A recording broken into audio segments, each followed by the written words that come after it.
Voici un extrait promotionnel de l'étude avec Sandra Vimon et David Lévesque sur la diffraction de l'énergie prépersonnelle. Vous pouvez vous la procurer en totalité sur le site web www.supramental.biz. Bonne écoute! Puis à un moment donné, ils sont obligés de regarder et de dire, bon, mais c'est quoi qui marche pas, là? C'est quoi qu'il faut que je regarde dans ma conscience? Puis c'est à partir de là qu'il y a un changement qui se fait. Oui, exactement, parce que si la personne dit tout le temps, moi je suis correct, puis c'est l'autre qui est pas correct, elle va pas regarder la partie qui appartient dans la relation, là. Non, faut que chacun soit capable de regarder objectivement puis de voir comment que les programmations de chacun interagissent, puis où est-ce qu'il y a diffraction, puis il faut être extrêmement transparent puis ouvert pour être capable de faire ça. Puis justement, est-ce qu'on peut dire que l'orgueil qui a été développé chez l'être humain avec son ego participe activement à la diffraction de l'énergie? Ben oui.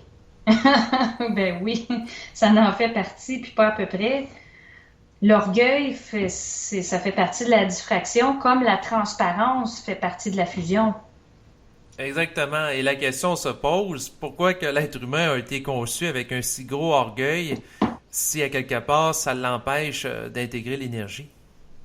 En fait, parce qu'il est descendu très bas dans les plans de la matière, donc il y a eu beaucoup de diffraction, donc beaucoup de réflexion.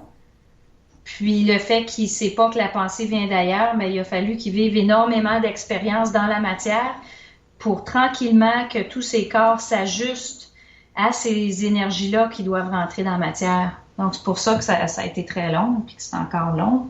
Là, il y en a de plus en plus, c'est en train de se passer. Mais tu parlais aussi de pollution tantôt. Ben oui. Toute cette diffraction-là, ça crée de la pollution dans l'aura de la personne, donc dans le corps astral en particulier. Puis, qu'est-ce que ça fait ça? Si on met une personne, deux personnes, une famille, une société, un pays, une planète avec tout ce monde-là qui diffracte dans leur aura, on sait qu'on est sur la planète Terre, qu'il y a des forces gravitationnelles de densification. Donc, qu'est-ce qui arrive? Toute cette pollution-là astrale rentre dans le plan matériel de la Terre. Puis c'est ce qu'on appelle de la pollution. Donc, sur le plan physique, les dépotoirs, les déchets un peu partout, c'est sûr, dans un certain sens, c'est un manque de gestion de l'énergie, là. Oui. C'est une incapacité d'intégrer l'énergie prépersonnelle dans les égos, ce qui fait qu'il y a pollution astrale. Donc, ça descend dans la matière et la Terre est polluée. C'est aussi simple que ça.